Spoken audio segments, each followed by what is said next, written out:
Yeah, that's right, Nath. 4 sets to do. Finals are best of 5.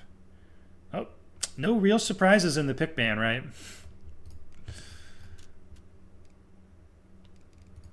Got the same maps we've been seeing. Unfortunately, I would have loved to have seen a little more Elst or Pacino or even a Day Hmm. 101. I don't hate that map as much as a lot of people do. As much as I do, I now hate that it. now that they've added the paths into the city, I find it tolerable, and I'm a variety guy. Same reason I don't let people play the same Yeah. battle group twice. But The paths are better, but the shrubbery in the middle is not. I don't. Yeah. understandable. Well, we could do a whole cast on why Day 101 is or isn't a good map, but let's hop right into this. So yeah, Campbell's Convoy is going to be first up. Pretty typical. Not surprised. I think, as I've said, tournament players they want things they're familiar with. They want things that are simple and comfortable because they believe they're the better team. And so removing that variance makes sense. Eindhoven, same reason. We've seen it a lot. So let's hop right into it here. I am at 5 seconds. Same. Okay, unpausing. Actually, wait. Let me get the talk a little more about the bands. We'll actually get the team names right now that I think about it.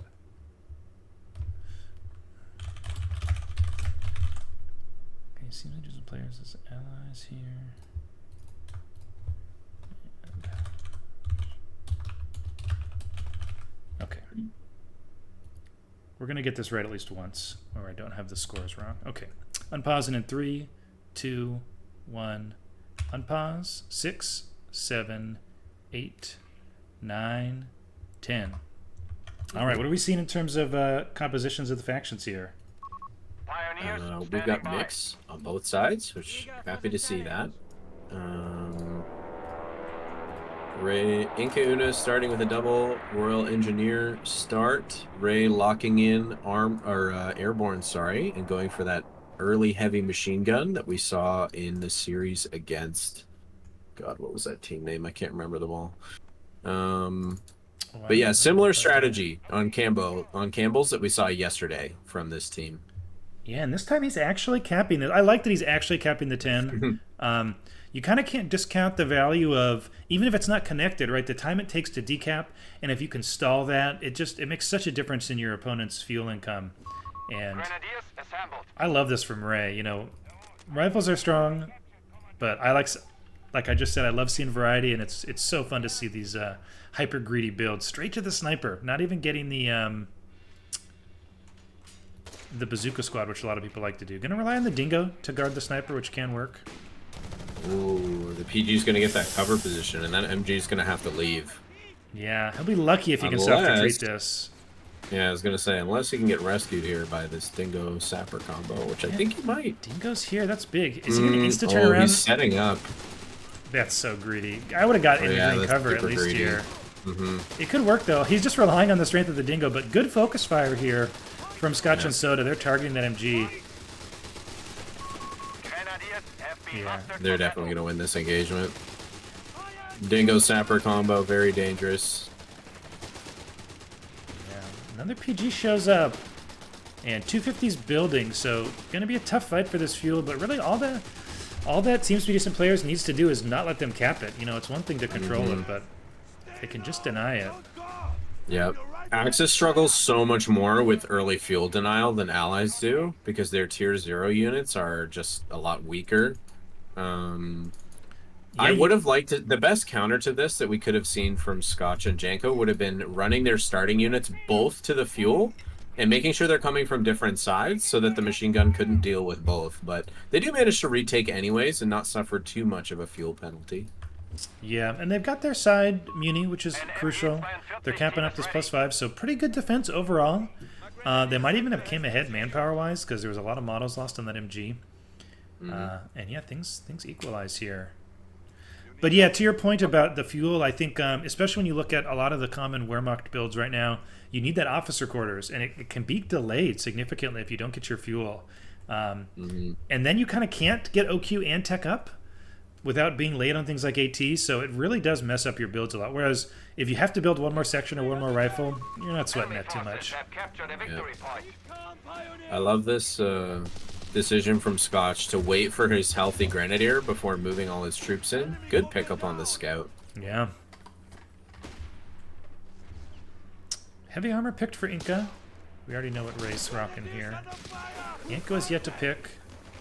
But with the scout gun, it's one more reason to pick espionage. I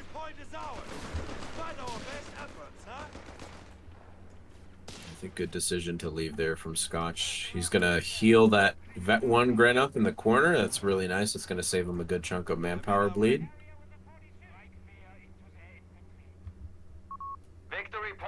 Allied forces pivoting focus back down south again on the fuel. 250 building the autocannon conversion. I'm excited to see this. But Ray, with his sixth sense, has the bazooka team ready in response here. I wonder if he's going to keep it hidden until he can find a good opportunity to get some shots on that 250.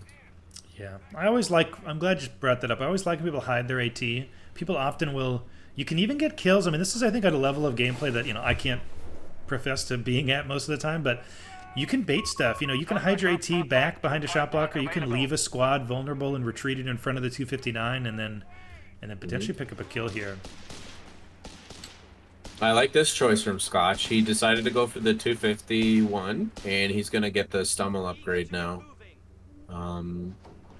This is going to cause a lot of pain for the Allies because they don't have any long-range AT. The Bazooka squad is going to be outranged by that Stummel upgrade, so this is the perfect choice from him. Yeah, still no tier 2 from Inca. So as you say, going to be pretty delayed here, and he's not Aussie, so not going to be able to call in a AT. And I think the combination of the 259 and the Stummel is going to be really hard to deal with. Yep. That said, good bazookas are available. Oh yeah.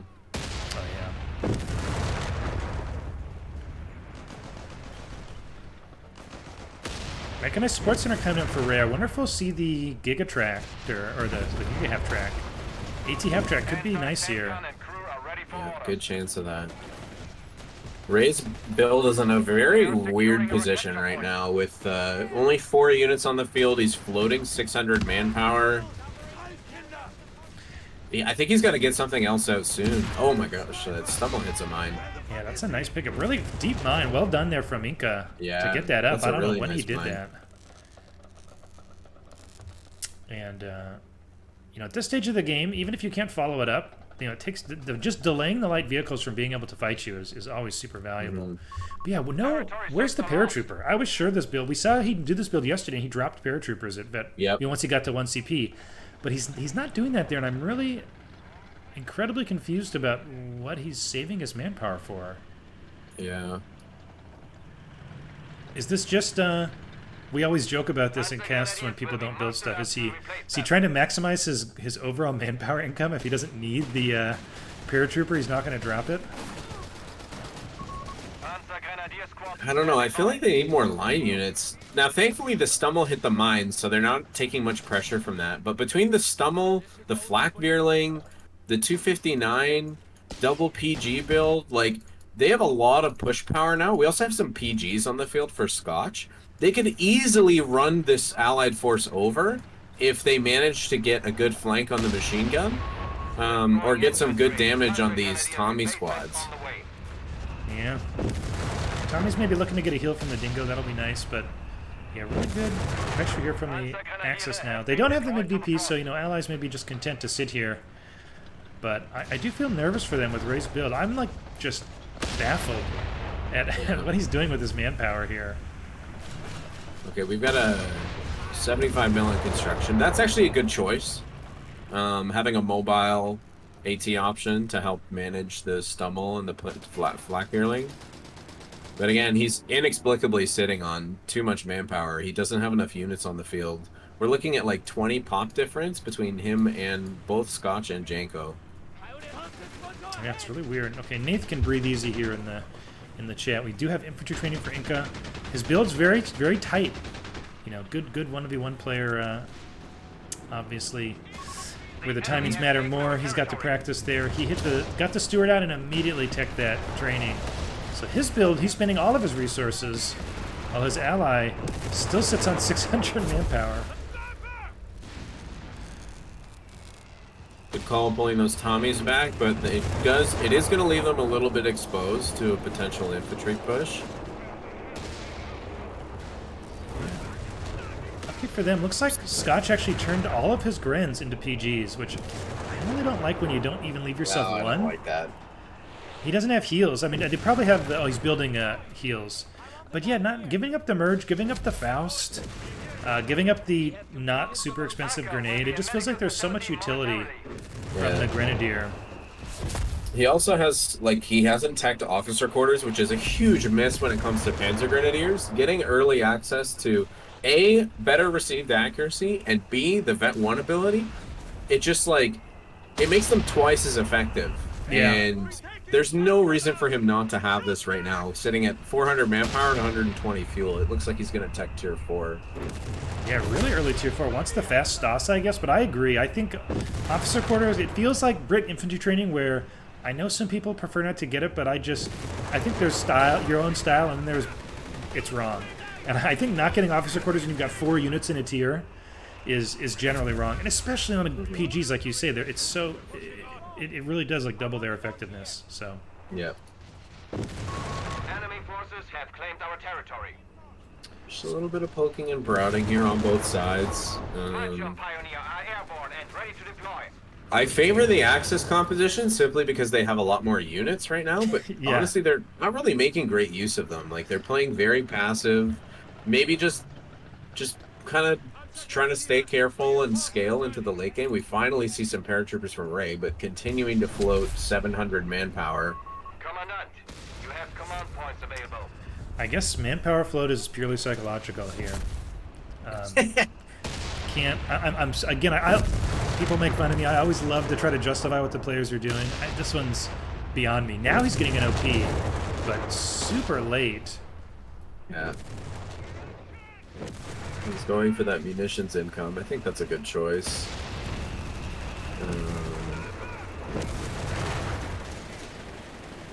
Okay, now I think Axis are now starting to get a sense of like, wait a minute, I think we have a lot more units here. Yeah, I don't really blame them for being cautious. I mean, this is where I think not having the bike hurts you, because they didn't really have a good... And no cat, no bike, no vision tools to see, oh man, there's nothing back there. Yeah. And also, it's game 1 of the semifinals. You know you're facing a good opponent. You might have watched, Ray and Inca demolish their, very threatening team, and Duder's my demo. So maybe just being a little too cautious here, and it, gave the Allies a lot of space that they probably shouldn't have had. AT gun is dropped now. Inca managing his single control group here very well to avoid the indirect fire and bleed damage. They do have that on the field heals, which is going to give them more presence than the Axis overall. But I'm going to say it again, like, if they get into a committed engagement, if Scotch, say, decides to smoke the team weapons of the Allies, like, a big Control A right click here could be very dangerous for the Allies as they currently sit. Yeah, it looks like... Okay, so I think I understand what Ray was doing now a little bit, because we can see that his manpower is gone. He's dropped an AT gun, and he's gone straight for the tank depot. So I guess he knows the math on his build and just wants to get that first vehicle out immediately. I can't say I agree with it. I think they were in a position to lose the game for like the last 5 minutes. But he will have the fuel for a 105 Sherman in just a couple of minutes here. Mm-hmm. And it's going to hit really fast. I mean, meanwhile, we also have Scotch approaching the fuel for a Brimbar, if he so chooses. Yeah. He is right now sitting on... Oh, this quad could be in danger from the STGs of this PG duo. If they had that one. That was pretty close. Ink is in a very dangerous spot right now, and it looks like the team smells blood.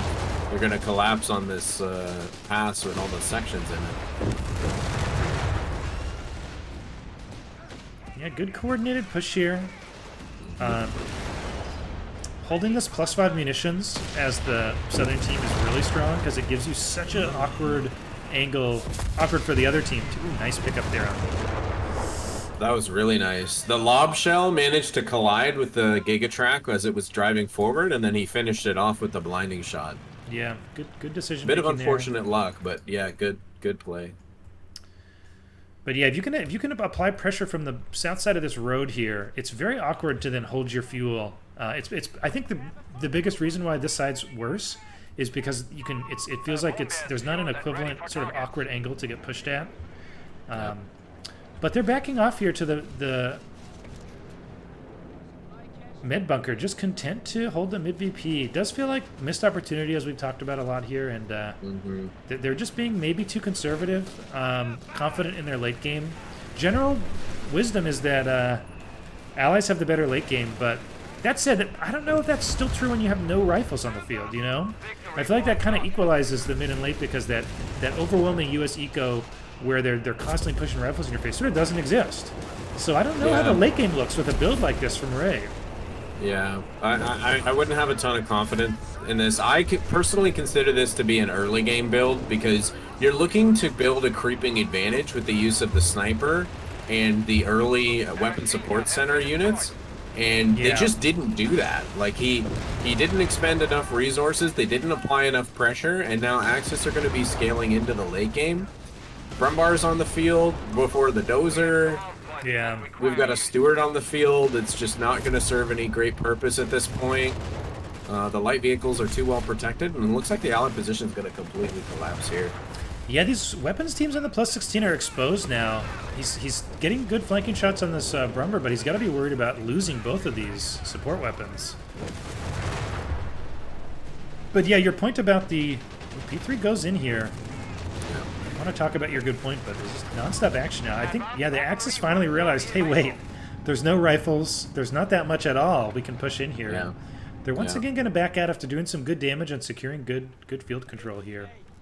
Okay, real question. When did Inca build his bishop? Because I just noticed the second one hitting the field, and I didn't even realize he had one. I think he just built them. I'm not even sure if they've barraged yet. Oops. One of them did. One of them's got 2 infantry kills. Okay, yeah, I haven't seen... yeah, it's a good question. We have advanced weaponry ready to be deployed. I feel like I didn't see them do too much, but yeah, he just cranked them out.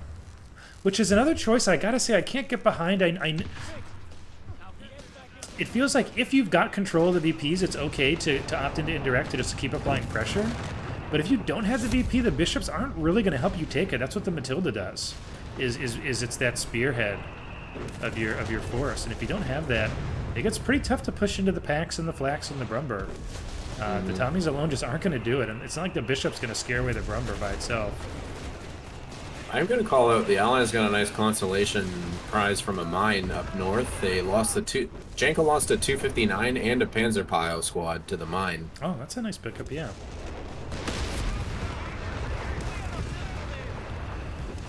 But yeah, to your point, I just want to go into that a little more because I thought it was a good one and it's interesting. You know, when you do these WSC builds, as you say, the advantage is that you're not taking manpower damage or damage at all with the sniper and the MG, right? You're bleeding your opponent and not getting bled. And so if you don't do that, then yeah, you're going into the late game just strictly at a disadvantage. A lot of AT guns here, though. These vehicles do need to be careful. Steward's stun doesn't end up getting followed up on. Got hitting critical mass here, and he's actually going for the Nebelwerfer. I really like this.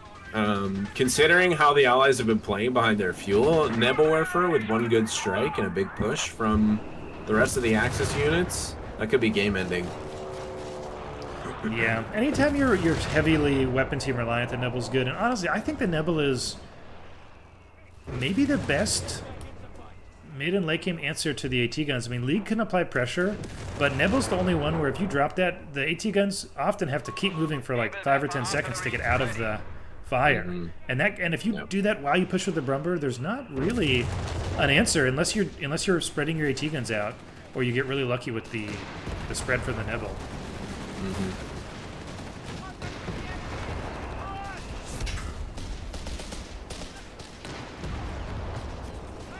Sniper accounting for 2/3 of all of Ray's infantry kills.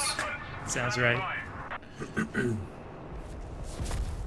we've got designate targets on the field, but the flak railing's still on board, so while this is going to be a bit of an inconvenience and going to alleviate some of the pressure of, I guess like having the extra awareness of Axis positions, it's not going to last forever with that flak barreling up. Oh, it's down already. It might have given them the space to decap this mid BP, which is what it's all about often on this map. PG's moving in though. This one's finally got Vet 1. I guess we never saw officer quarters.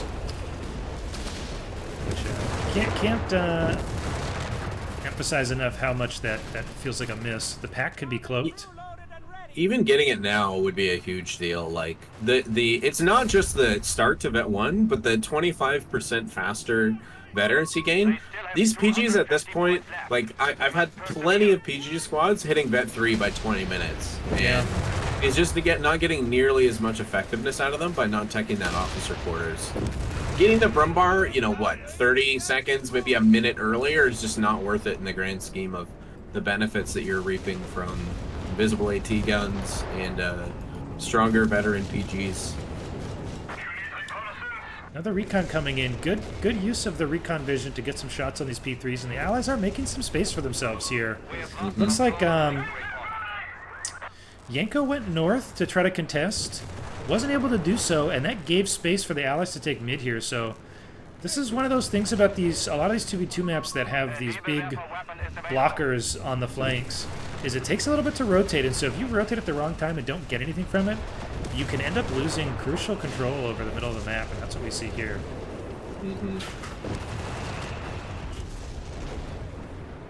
Just doing a quick check-in on Janko on his vehicle upgrades. He does have smokes, emergency repairs, veteran squad leaders. He's sitting pretty comfortable right now. Has all of his essential upgrades. Everything now is going to be a luxury. Ooh. We're going down to the mid. Big push here. Nebel coming in. This is what I'm talking about. This is good. So well timed. Really unlucky Nebel spread though. Yeah. And that's going to keep these AT guns on the field. Yeah, and they're stacked too. So, oh man, this is what happens when you blob your Tommies. One grenade forcing all of the infantry from Inca off. And oh, is that a PG that went down there? What died? Or is that a yeah. PG from Yanko, right? Yeah. Yeah. No, from Scotch. Actually, I think he managed to retreat it in time. But Janko did manage to pick up a kill on Ray's only paratrooper squad. That's big, man. Allies hold, but Axis take mid, so successful push. Man, I love seeing in these high-level games when people do these big pushes and the enemy defends effectively, and so all they gain is a little bit of map control. I know it's fun to see stuff explode, but it's very satisfying for me to see people correctly handle being pressured and to see people not overcommit and lose stuff. Yeah, they came in with more there, definitely. Now with the Stuka on the field, we've got 300 munitions in the bank for Janko, and he has unlocked Firestorm. So they're setting themselves up for like some potential game-ending pushes. If they get some good Nebel hits, they can really capitalize on that. Yeah, and it's very hard to maneuver in the Firestorm. Is so annoying. Sorry, say again? The designate targets ability is so annoying. It's 70 munitions, the plane takes forever to shoot down, and the cool is like 60 seconds, so it's up every 30 seconds after it finishes. Yeah. I wonder if Scotch wouldn't benefit from doing what we saw Fergie do yesterday and build a flak replacement in his base just to clear the loiters faster. Apparently one of those little flaks from the Luftwaffe halves the time that loiters stay up. So if you've got that plus the flak from the DAC player, I would think now you're looking at just a few seconds before the planes go. Oh, the Brumber hit! Oh my gosh, that's devastating. You know, I gotta say, whatever your people's feelings on balance and blobbing and stuff, you do sometimes get punished for right-clicking all your squads into one place. Sometimes, but not enough. Inca's been vocal about that. You can just right-click, and it's pretty funny to see him putting it into action and having it not always work. Wow, look at all the OPs going up. We've got a bunch queued suddenly. This is Scotch spending his manpower that he's gained from infantry reserves. This is actually Janko's resource caches. I thought he was going to go for the transfer depots, but he's opted not to.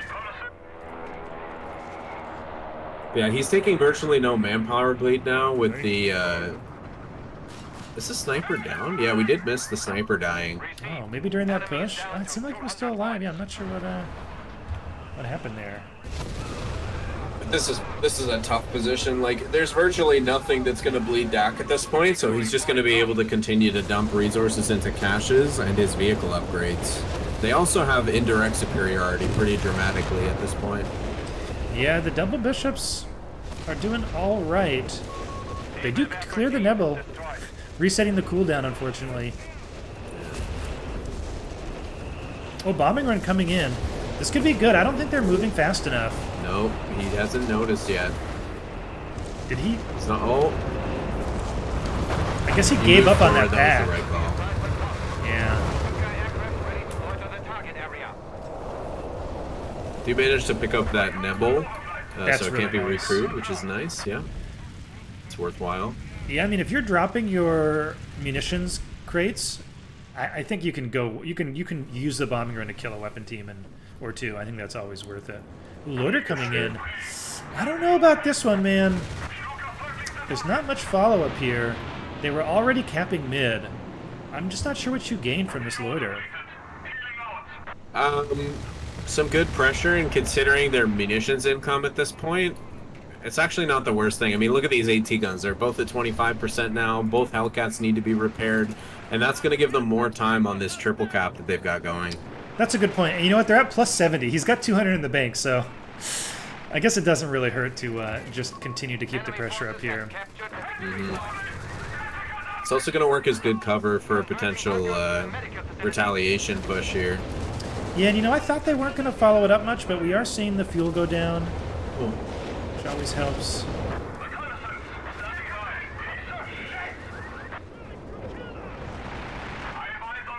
Questionable Nebel spread there. You know, like 4 shells land in the same 10 square feet. It's weird because it's a red Nebel, so it should be OP, but triple AT gun here from. I'm a little surprised, and actually, it does feel like the sweet spot. I mean, there's a reason we see everyone go triple AT gun. You get enough pens on the Brumber once you've got 3 AT guns that can actually force it back sometimes. Continuous barrages between the Nebels and the Stuka are just making it really difficult for the Allies to capitalize and start to build an offensive here. Yeah, they're getting close to sub 100 VPs. And even with the top Muni decapped, it's still plus 54 for Scotch and Yanko. Yeah. These double caches, I mean, the cache on the plus 16, taking it to plus 24 is just so valuable. That really needs to be taken down. But given the Allied position, I don't think they're even going to risk looking at that bottom VP right now. Yeah, they're having enough trouble just holding on to their side of the map. As another Nebel shot comes in. Well, another Nebel spread, non-existent Nebel spread here.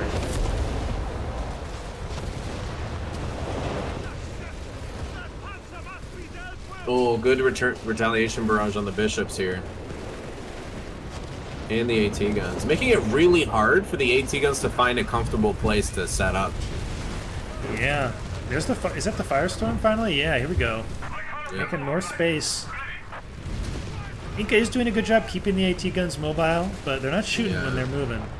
Yeah, just non-stop pressure. And that's giving this window of infantry and the Brumbar to push in. And they really just have nothing to hold. Between these double Shermans, which seem to be constantly in repair, and the Matilda, but they have no line units to deter the infantry from just walking in. Yeah, we're definitely seeing the weakness of Ray's build here, I think. This is really, you know, not what you expect in mid and late game with, you know, mixed allies. You expect them to really have the pressure advantage a lot of the time because they've just got more manpower efficiency, but... Inca, meanwhile, Third pop bishop capped. in production for Inca, yeah, but he is pop capped, so don't think we're going to see that come out anytime soon. Second Brumbar in production for Scotch. I think Janko has finished his vehicle upgrades at this point. No, he hasn't gone for rapid advance. I actually think that's kind of a miss. I love The rapid extra advance. mobility on the vehicles is worth it in and of itself, let alone the extra capture pressure. Yeah, and it gives rotation too, which is, given the pathfinding struggles that can happen occasionally, it's so big to be able to rotate faster. It just makes everything easier, lets you pick up kills. And yeah, the late game, being able to block caps and smoke with the vehicles is just incredibly powerful. Yeah. While you were saying that, Ray managed to lose one of his 105s and a Hellcat, and I feel like I can hear the death gong ringing for the Allies here at this point, as their armored advantage was the only thing they were toting, and now they're in a much tougher position in terms of numbers. Yeah, really nice loiter here from Scotch. AT guns continue to dance around. They just can't set up because they're going to get strafed by this loiter if they do, I think. Yeah, here comes the pass. We'll see if they can tank it.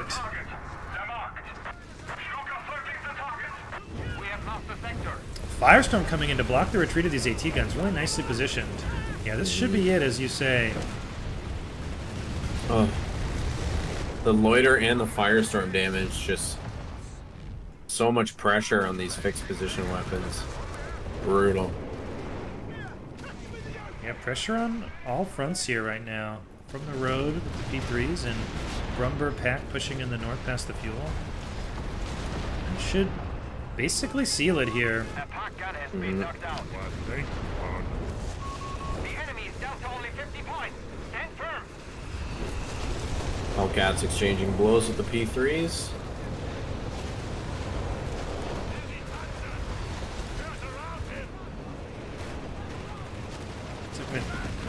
Yeah, Inca right-clicking in. I guess this is.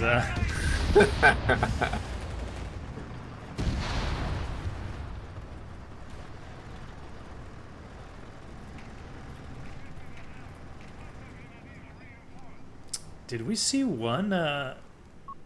Victory point is under enemy control. I'm confused about the tree here. Pioneers are New reporting. paragraph. Oh, yeah, it's designated by order. Ray. We are losing a victory point to enemy. Man, designated targets is annoying. I feel like the recon already might have done more here against the packs and the Nebels. Don't know if it would have made a difference, but Victory point lost. The enemy has control. I would agree with you if they didn't have anti-aircraft, but considering the cost of designate targets, oh, that's true. Yeah, I think really it's good a better point. choice here. Really good point.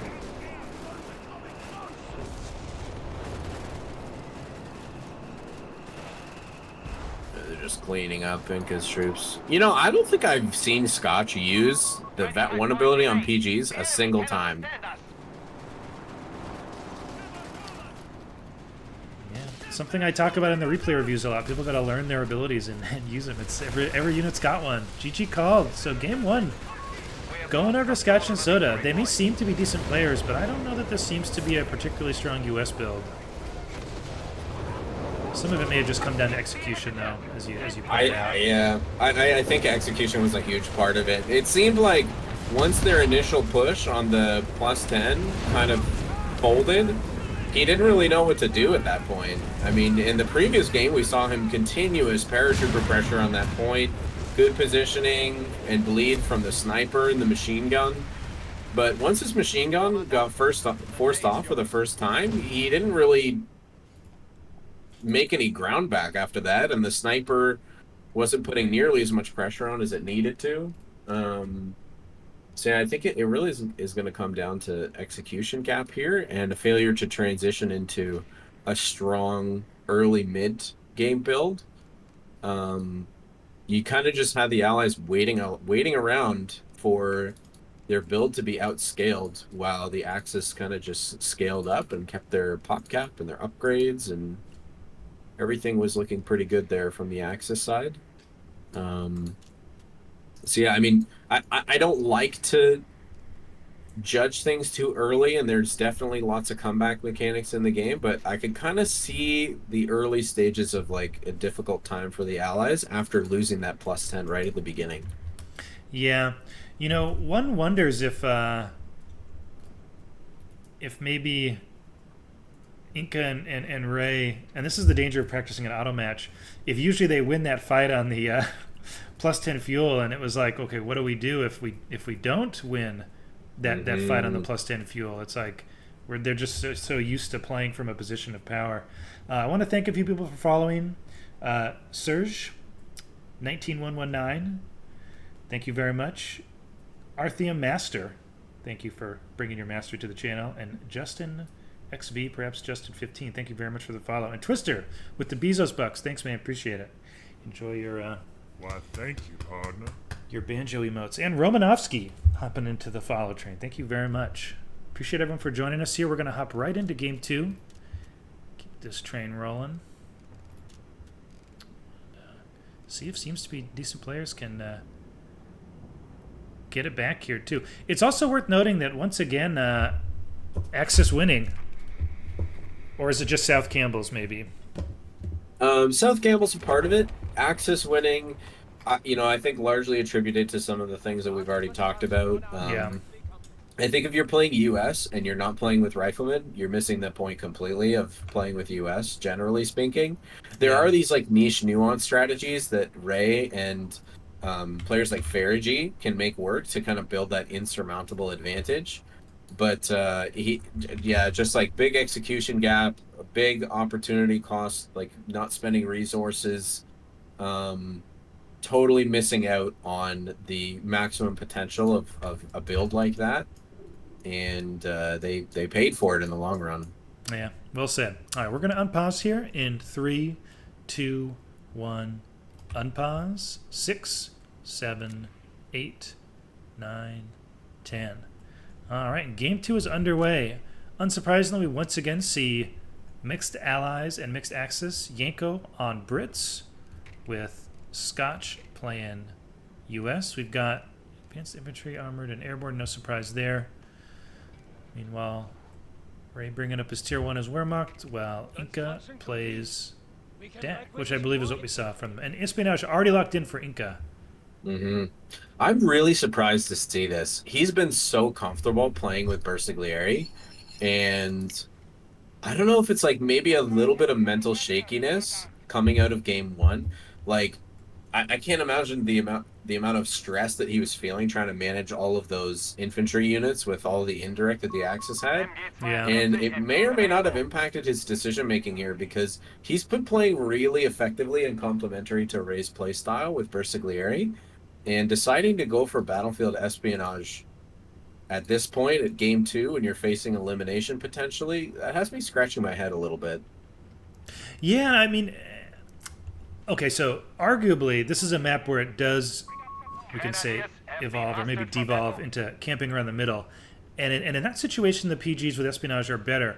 But with how much the early game matters right now, getting the Bersaglieri to these far +16 munitions with the bike can net you a very big advantage.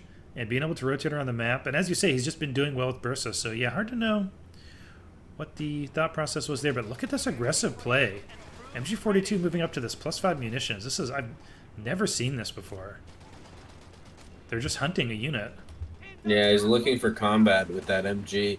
Really interesting start from Ray here. He opted not for this to go for the second pile, and instead immediately built this machine gun that he kind of looks a little bit lost with right now when you point out his positioning. Okay, I like this though, because the thing about the MG is it's an amazing first unit if you can find another unit and suppress it and push it out the field, because now you've got an a unit advantage. And so that's what he was looking for. And it looks like he's done it. This rifle might be able to crawl out, but it's going to take so much damage doing so that, yeah, he's going to run. And I really like this. The second Pio is nice scaling-wise, but early on in 2v2s, I'm not sure that it does as much for you as getting a second tier 1 unit out faster. That said, MG in some danger now. Yep. Might be forced to retreat. Good discipline from Scotch turning around. Well, he's going to take fire anyway, but he's going to be okay. Yeah. Oh, Twister in chat bringing up a good point. It looks like Ray maybe knew Scotch's capping order and was looking for that rifle specifically. I'll give him credit. That sounds good to me. As good as good an explanation as any. Vickers sitting up on the fuel here. Will these PGs get behind cover in time? Ooh, no vision. Whoa. Yeah. For Yanko. Crucial. Needed the dingo there, but it's a little low and he's going to be careful with it. Yeah, this is exactly how you want to play with a Dingo Vickers combination. Just have that Dingo to spot out the flanks. Use the Vickers at max range, where it's most effective from a damage perspective. Yeah, good pressure here so far from Scotch and Yanko. Denied the top munitions for a little while. They've got the bottom one under control. So despite No what fuel looked... decaptures, though. Yeah, it's true. So X is, relatively comfortable here. This MG still in the field.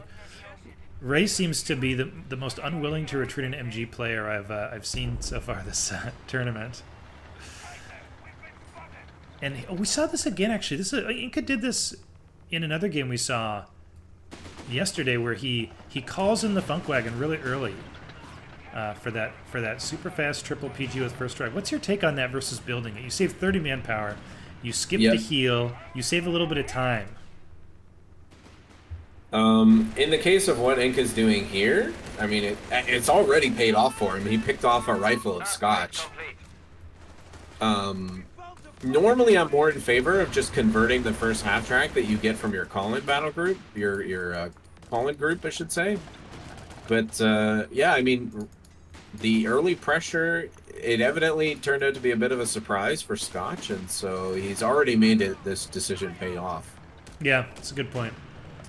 I do still wonder if a heal wouldn't be better, just to get these PGs up to full strength. But we saw yesterday he plays very well and carefully within the camo, and last time we saw him sit on 50% HP with all these PGs for a long time until his truck came out and he only lost one model. So I guess I shouldn't question it if he can make it work.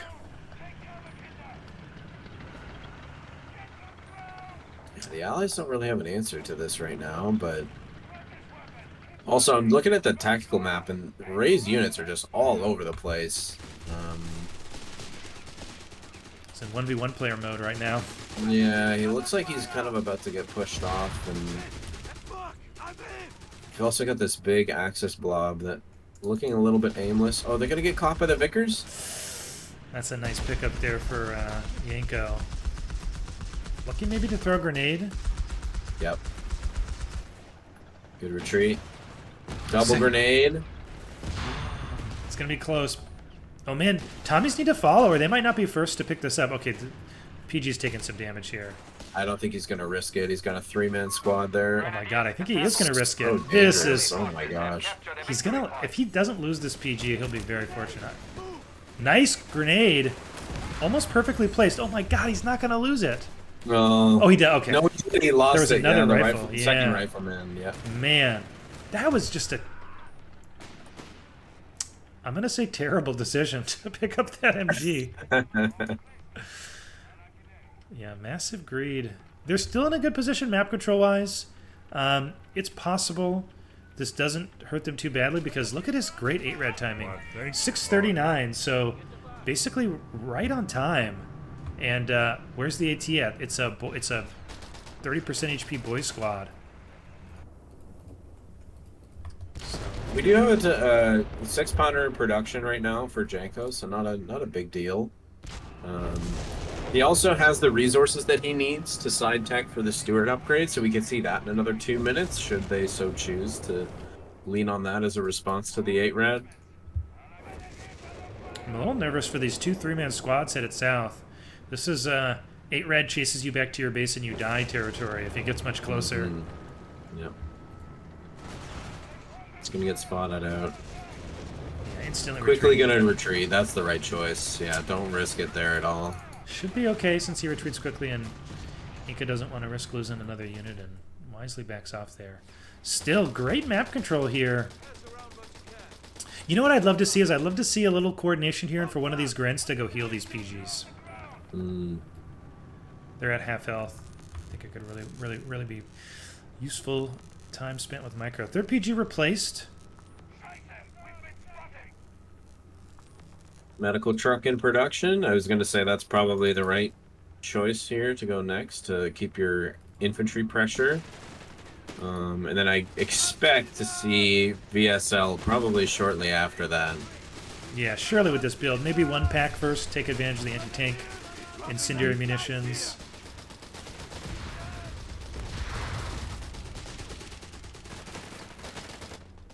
Ray still no battle group selection, sitting on 3 CPs now. If he was going to go mech for 8-Rad, this would be the time to do it. We're seeing the classic Ray build here with 4 Grenadiers, Sniper, and Machine Gun with Officer Quarter Tech.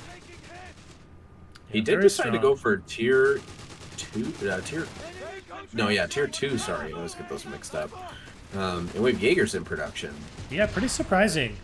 Tier 3's been the name of the game for a while now, it feels like. Unless you go double Wehrmacht, then you'll see tier 2.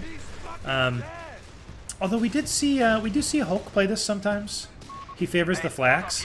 But this is like only the 3rd or so Jaeger I think we've seen this entire tournament.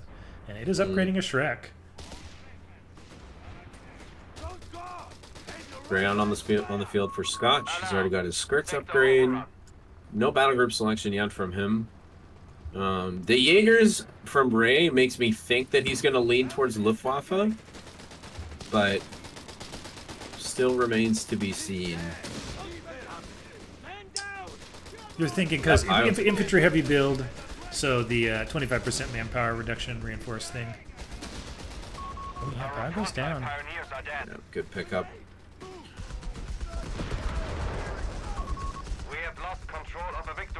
Took a bit of a misclick retreat there on the sniper. He managed to grab the Gren as well as the sniper, and they're both going back to base now. Uh-oh. Scotch risking it again. And this time the scout's pretty far from home, and it's not retreating. Is he trying to get the decap? He's got to leave. Yeah, he's got to leave. To be fair, he's got the M8 on the field now, so he can probably... He knows Inko doesn't want to chase him too far. But yeah, Allies not able to secure munitions, and we've talked about this time and time again this weekend. Need those munitions for those crucial click the button and win moments, and if you don't have it, you don't win. Oh, we have a doctrine picked for Ray. He dropped an LG40. How do you feel about that at this stage of the game? I don't understand why people build this unit. I guess having no packs available, you need something that's going to deter vehicles at longer range than your Jägerschreck. So yeah. This is like a very mediocre answer to cover that gap, but I'm not a big fan of this unit. I don't think it's super useful. Yeah, I don't hate it as much as you. I think there's use for it if you want to greed a large tier 1 like he's done and like delay your tech to do something like, you know, double MG, a bunch of Grens, and a sniper. Then you get the LG40 to defend yourself from light vehicles. But at this stage of the game, I would just build a flak instead if I wanted a longer range light vehicle counter.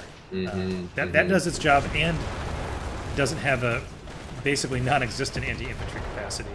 Agreed. Yeah. A little bit of indecision here from Inca. He was teching one of his upgrades and he decided to switch to another 8-Rad. I don't know how I feel about this. Like, you got good shock value from the first 8-Rad, but you do need to start thinking about pivoting into your mid-late game and what you're going to be building. It's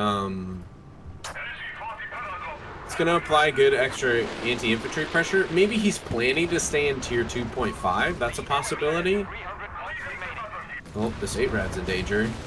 Greyhound closing in. You know, he did this yesterday too. He went like triple 8-Rad. He just stayed in tier 2 for a long time. You're talking about the LG rework. Yeah, I was going to get into that more. The anti-infantry does not seem like it works unless units are clumped up in yellow cover or something. I've been very unimpressed with the LG40's anti-infantry capability. It's okay against buildings. It's okay against yellow cover. Otherwise, it might as well not exist. Although the free camo is nice. Scott's replacing his 4th rifle. He's in a bit of a... Inca's in a bit of a dicey situation with a couple of his vehicles being quite low. Yeah, and there is an AT here from Scotch now. Maintain the front line. The enemy have 250 points left. Bray did a good job here pivoting to cover the potential flank and mid-push here. Yeah, good teamwork here from both teams. Allies are supporting each other as well, but I don't think this is really going to pan out for them. Oh, 8-Red goes down as I say that, so nice pickup. Good pickup. Yep. Does Inka Una not have smoke again? I feel like yesterday he was very slow on getting his upgrades. He's got no VSL, I see that.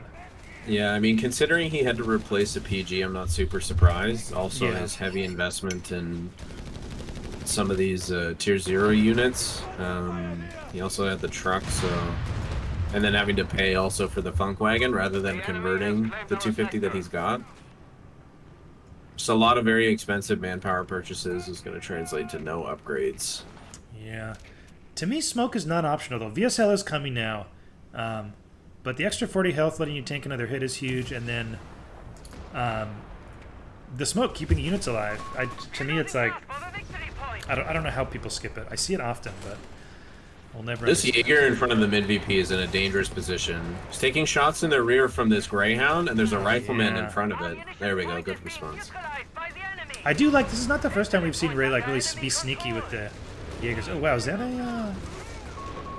Bishop? Yeah, double Bishop out. Almost takes out that 250. If you're gonna go Bishop, you need at least 2, so I like this choice from Janko. Yeah, it's one of those breakpoints where one just can be avoided, doesn't seem to do enough, but second set of shells sometimes can be effective. Yep. You're just gonna tickle squads if you're hitting them with a single Bishop, but once you get the second one in there, you can get some good shock hits and model kills. I find, you know, when I go double Bishops, one of them always ends up with all the kills, and the other one is just like 2. There's only so many well-trained gunnery teams in the British Army, I guess. Mm-hmm. Rifles pushing in to stop the decap, but oops, they went too far. So the cap does go over. There seems to be decent players. Found that cover position to be more important. Unfortunate first shells from the Bishop here, but he is going to get some good damage on that AT gun. And here it is, baby! The first infantry assault. All right. And they're going straight up the middle. Yeah, right to the VP looks like.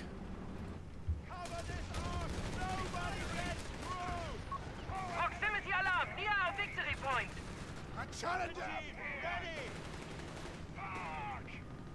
Are the Axis ready for it?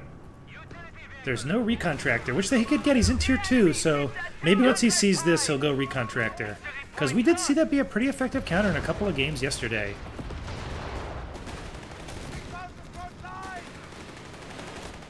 Yeah, Rent-A-Bob's okay. I hate to compliment people using this ability well because I hate this ability, but I can't appreciate he didn't just click it on the VP. Looks like he clicked it really far, and he's capping behind it, so he's using it correctly. At least. Ray, meanwhile, making a push. Are you saying that he moved his mouse an additional 3 inches south, what would that be, southwest of the middle VP? And you're complimenting him? Well, people sometimes don't do it right. I mean, I've seen people actually click the ability wrong, which shouldn't be possible. It's very simple to use, but you know, gotta give credit where credit is due. He didn't click on the, you know what, I'm taking it back, because he didn't click on the cutoff, so they're now just sitting in no man's land. Yeah.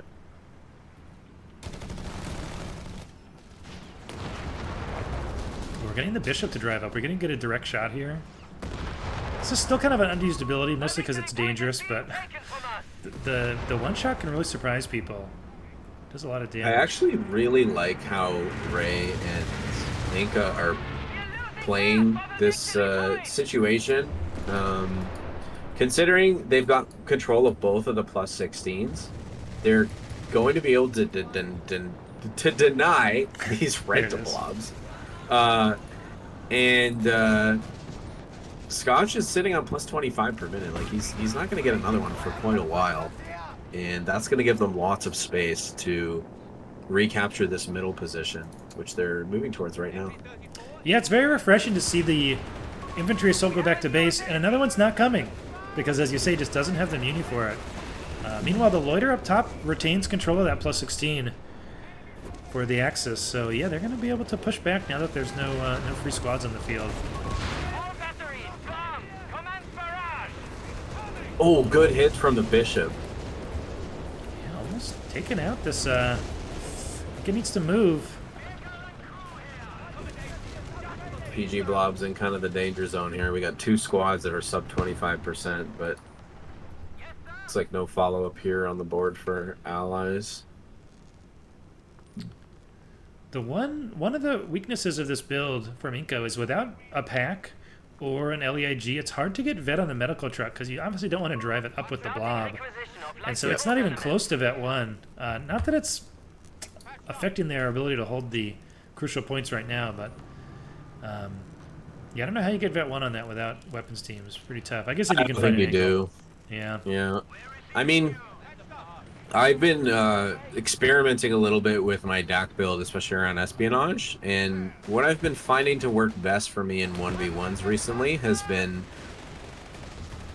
heavy PG build with bike into tier 1.5 and pack or lead Colin, and then go into tier 2 to get the 8 rat. It is late, but the anti-infantry capabilities and value of the 8 rad are so much better than the P3s, so I've just kind of been lingering in tier 2.5 instead. Wow, look at this PG push. Really good push. He just wasn't ready for this. Holy smokes. That rifleman's going to go down if he doesn't pay attention. There we go. Yeah, man. But both AT guns getting picked up here. Who needs tier 1.5 when you can pick up yeah. pick up your own? And this rifle's so deep. Luckily the PGs have to retreat. Actually, this is the advantage of on-field retreat. Yeah. Oh, he couldn't resist the control group 1 R button.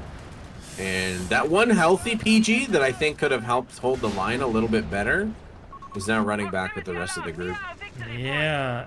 That could have been such a big win. I mean, he does get the M8, so kind of a return kill for the pack. He does do a lot of manpower damage, but man, this medical tent saving Scotch's game here, it feels like, because he was able to get back on the field so quickly and save both AT guns.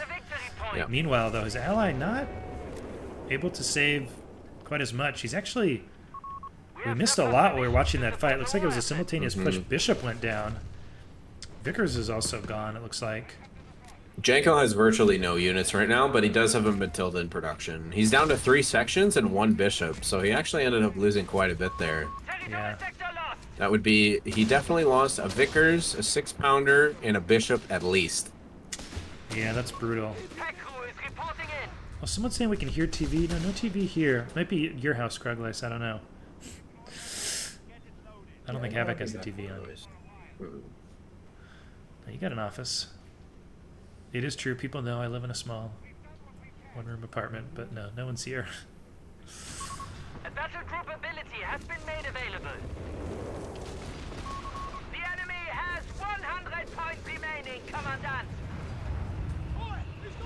Oh, sorry, that was a Crusader, not a Matilda. Once again, Every time. Fooled by misreading the icons, yeah.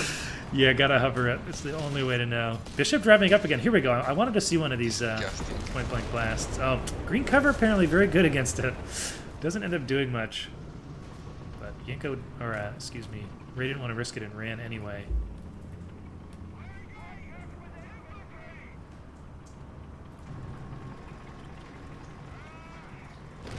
I don't know how you ended up so far ahead of me. Oh, yeah. That's weird. I can pause. I fixed it. Pause or you fixed it? Okay. No, I'm good. Keep going.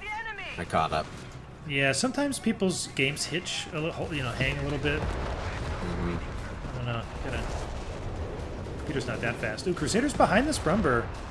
And there is an LG-40. I don't think it's close enough to get a shot off, though. This could be a huge pickup, though. Yeah. Jaeger's not LG-40 focusing on the right target here. LG-40 does get a shot off. Crusader continues to chase and needs one more pen. Oh my gosh. It's a coin flip here. He's He does get the definitely penetrating shot. Yeah. Doesn't escape. And to be honest, I got excited. Don't think it'll make a huge difference here in the end. Axis have a very firm grip on this game right now.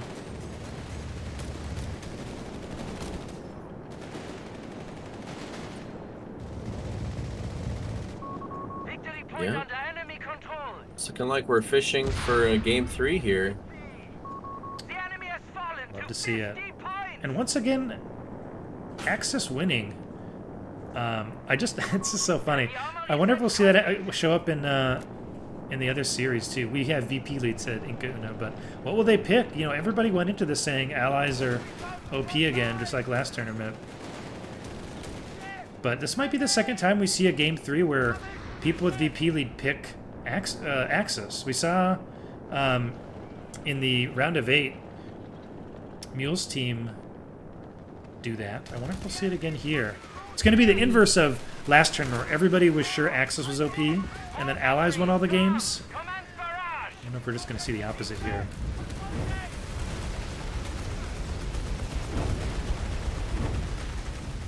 Vickers there saving the PG blob.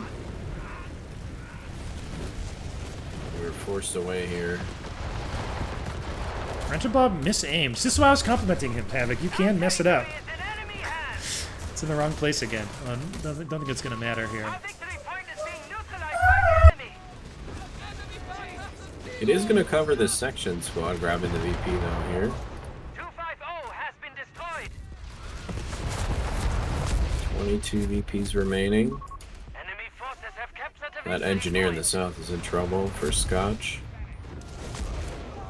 It's 5 rifle blob coming back up We have to surplus cover. munitions to support the war effort. He's right-clicking. Gotta try to get as many VPs as you can. Enemy hands.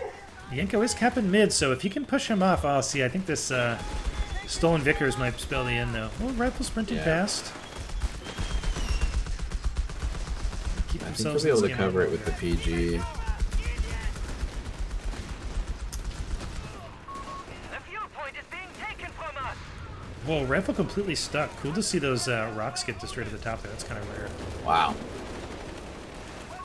Proximity alarm near our victory point. Everything moving in onto the VP. We have surplus munitions to support the war I think he can decap this. Might make the game Yep. last a little longer. Allies Yep. kind of feel like they kept their foot on the gas, and Axis, I think, sort of felt this one was over, but Scotch and Soda not letting them take it so easily.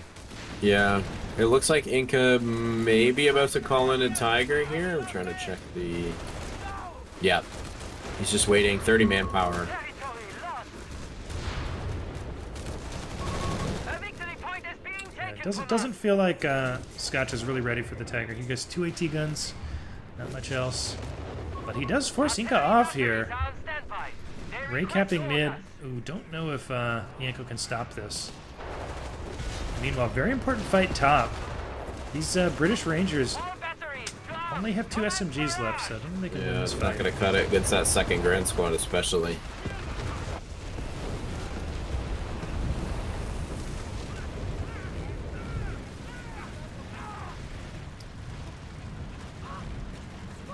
Managing to keep the fuel neutral though. Oh, looks like nice. he might lose this. Direct hit from the Bishop, but Territory sector out of contact. man, those Tommies in the fire could not get out, could not do anything. And that's going to let the Grens cap this and probably in this game. Rifle sprinting through the flames. Oh, it's going to be there. I thought I got so slowed. Make it in, though. Temporarily, anyway. That's going to do it. But, Scotch and Yanko not willing to let this one go without a fight. That's the second Axis win here.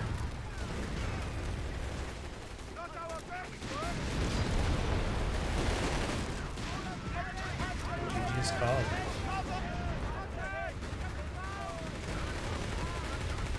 You know, if I were Ray and Inca, I think I would choose Axis. Knowing that Scotch has used his advanced infantry battle group choice. Right. Janko has used Australian defense, which not the strongest. I would argue armored is probably the strongest right now, but unless they play WKF, which is on the table, I do think that it puts US options in potentially a tough position going into game 3 on Elst. The other best option I can see being armored, but with Ray's access to mech and Inca's probably most comfortable battle group with the Bersaglieri and getting good early pressure, Yeah. it could be difficult for them to get to the scaling late game of armor that they might want to see. So I don't know. I don't know what I would do if I were in Inca Ray's position, but they are going to have the faction choice for Elst. What's your prediction? I think it's pretty hard to see Axis win 2 games in a row and not pick Axis. I can't imagine them doing that. That said, talking about faction pick, um, seems to be some players have not picked advanced infantry. So, they may think about doing like advanced infantry plus um, Australian defense would be a pretty strong pick on Elst, I think. Mm-hmm. So I'm still going to guess they'll pick Axis, but it wouldn't surprise me that much to see that instead, just because there's I think better battle groups available for them. Yeah. But yeah, hard to say. Hard to say for sure. We'll see. We're going to take like a 60-second bio break, guys, and then we'll be back shortly with Game 3.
All right, welcome back, folks. Oh, by the way, Gunsmoke Loco, thank you very much.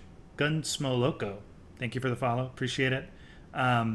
People worrying about Banjo, that is the sound he makes when he's excited. I promise you. He was just happy that Leah came home. I did not do anything to him. Please don't call PETA. And we're going to get into Game 3 here. And I am very excited to see... ooh, here we go. Okay. Faction picks here, pretty interesting. Infantry requisitioned. Get right into it.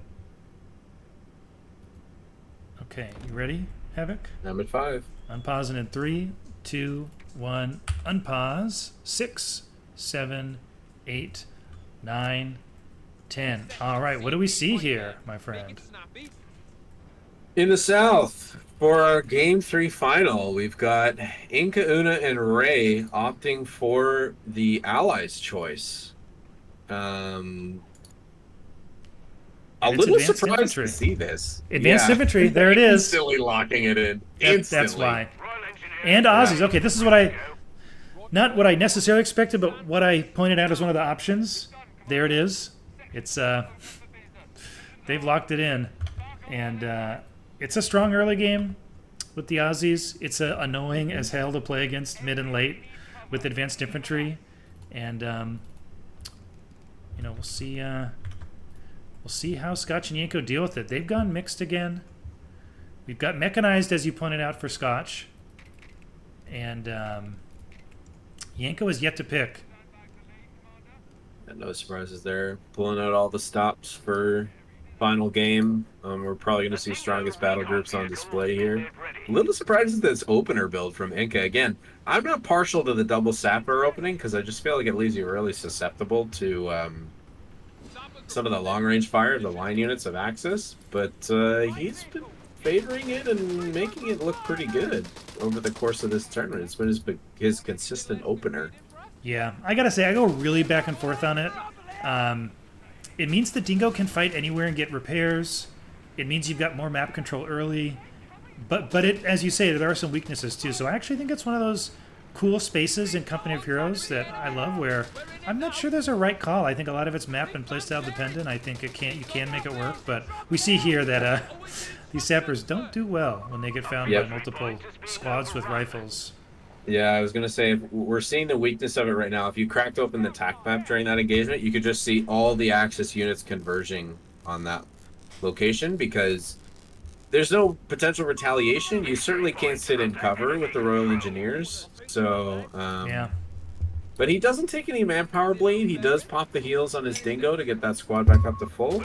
And we're going to see a Vickers on the field in response to this quote-unquote blob that Inca was seeing. So good selection there, I think.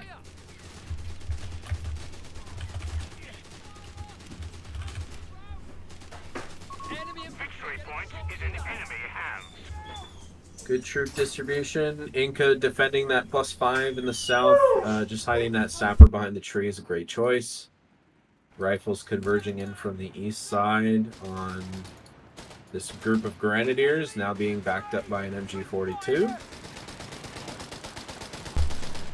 Yeah, really good pressure here so far. Map control dead even. No one's capped their FAR +10s yet. And mid-VP white, so very even start here. Tier 1 going up for Yanko after just 2 PGs. So we'll probably see the med truck very quickly.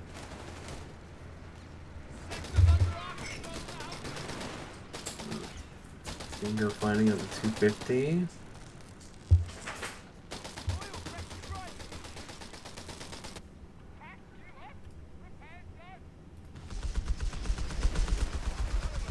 Early Vickers doing he's kind of the difference maker here. MG42 is pretty far back. And Allies in a comfortable position as they start to take this crucial. This is one of those points that always gets fought over. This +10 in the field. And it's often a good indicator of who's winning, who's got it. For sure. Would have liked to see that Royal NG put up some wire on some of the green cover positions on the north of the fuel, but yeah, opting for the Dingo repairs instead is also fine. We have the 259 in production for Janko. He's probably going to aim for some shock value on that and see if he can catch out that Dingo. Yeah, I wonder if wow, Boy Squad already there. The yeah, Inca's ready for this. This could end up hurting Yanko. Oh no, he needs to cancel the upgrade. He better cancel it. Oh no. I think he lost that Muni. Yeah. Oh, that PG's looking bad too. Nope, he's gonna get out there. Dexon in chat cursing the Axis by predicting a 17-minute Axis win. Not looking like it now. Could lose this Panzer pile too. The rifles should probably focus it. Yeah, it's happening now. Oh my god, he's Janko down to 1 unit. Barely. He's lucky he has 1 unit. Looks like we've got additional light AT 2-pounders. 7 HP. He's got 7 HP on the map. Holy smokes. I'm so surprised. Like there was virtually no response there from Scotch. He kind of just posted up in the middle. He didn't push in, and he didn't rotate to this few. Oh, yeah. GG called. Wow. He instantly leaves. Man, that is a brutal game 3. But I mean, to be fair, can you come back from this against a high-level team? Not I don't know. as Dak. I don't think you can. Virtually the worst faction to lose any units on. Mm-hmm. And he lost all but 1. So yeah, I think it's safe to say that things have basically fallen apart, especially considering, you know, you've got the strongest allied battle groups on the table for the other team. You just really have no openings to come back at that point, from what I could tell. Wow. Yeah. 5 minutes and 36 seconds. That's is that the fastest? That's got to be one of the fastest tournament games we've had. Maybe the fastest tournament Maybe game the we had. fastest. Yeah. Okay.